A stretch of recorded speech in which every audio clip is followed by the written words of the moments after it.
A'udzu billahi minasyaitonir rajim. Bismillahirrahmanirrahim. Assalamualaikum warahmatullahi wabarakatuh. Alhamdulillahirabbil alamin. Wa bihi nasta'inu ala umuri dunya waddin wa ala alihi washabihi ajmain. Amma ba'du. Bapak Ibu hadirin yang dirahmati oleh Allah Subhanahu wa taala. Bersyukur kita dapat dipertemukan lagi di channel kami, yaitu di Cermin Anak Soleh. Mudah-mudahan tampilan kali ini bermanfaat untuk kita semua. Amin amin ya robbal alamin. Salawat dan salam semoga tetap tercurah kepada Nabi besar kita Muhammad sallallahu alaihi wasallam, yang senantiasa kita nantikan syafaat ataupun pertolongannya kelak di yaumil qiyamah nanti. Amin amin amin ya robbal alamin. Kaum muslimin muslimat yang dirahmati oleh Allah Subhanahu wa taala. Dalam hidup dan kehidupan di dunia ini, hakikatnya kita dituntut supaya hidup dengan penuh kesabaran. Karena tidak semua yang kita ingini itu pasti kita dapati.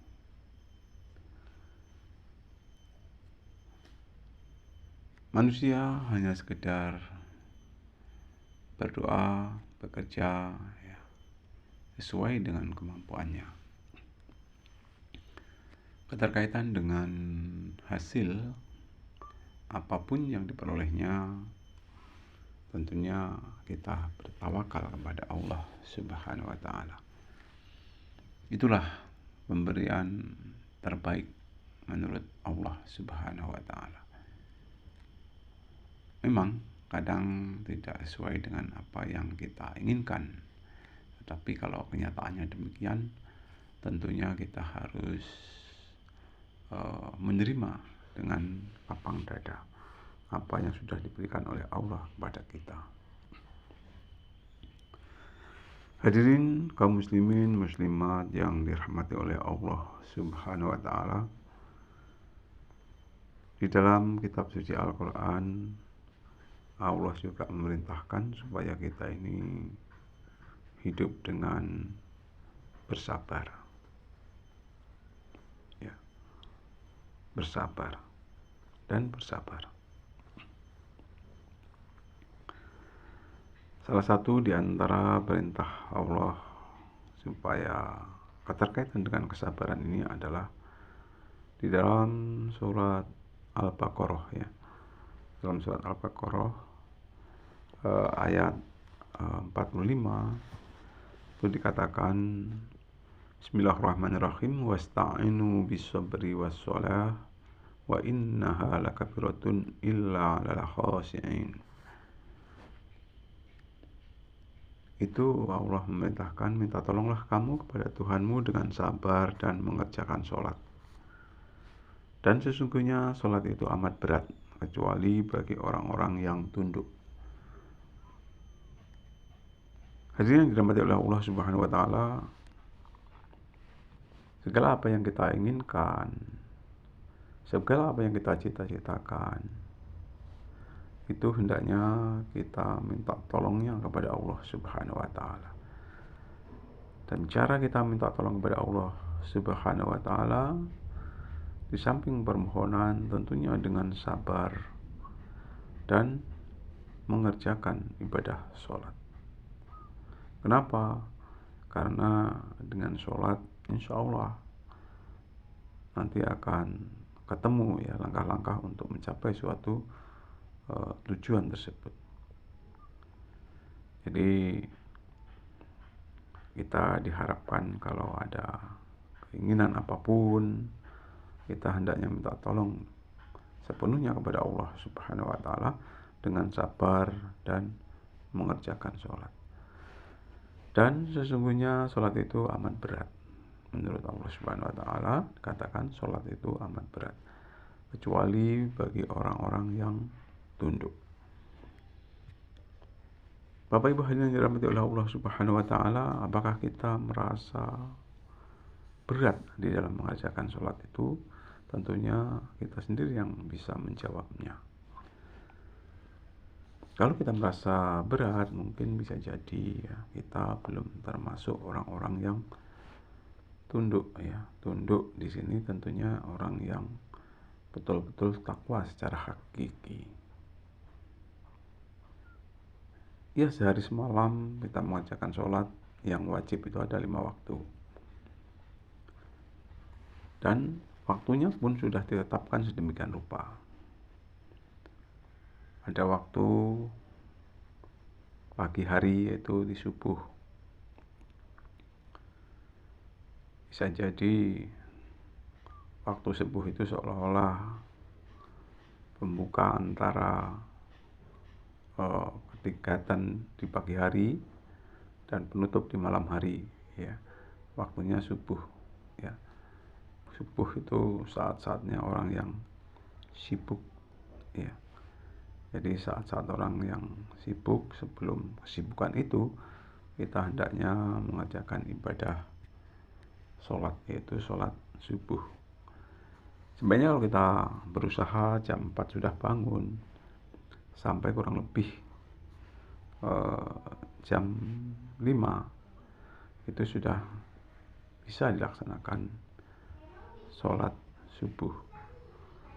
Insya Allah dengan kita melaksanakan sholat subuh ya, aktivitas-aktivitas berikutnya insya Allah akan lancar. Sudah ditentukan sedemikian rupa ya mengenai waktu sholat, di antaranya sholat subuh tadi. Kemudian begitu juga sholat zuhur ya, setelah jam 12 biasanya, berkisar jam 12 sampai jam 1 ya, itu bisa dilaksanakan sholat zuhur. Kemudian sholat asar itu juga dilaksanakan pada waktu sore hari ya, sekitar ya jam-jam setengah 4 ya, sampai jam sebelum maghrib itu dilaksanakan sholat asar. Kemudian selepas sholat asar juga ada istilah sholat maghrib, yaitu dilaksanakan setelah waktu sore ya.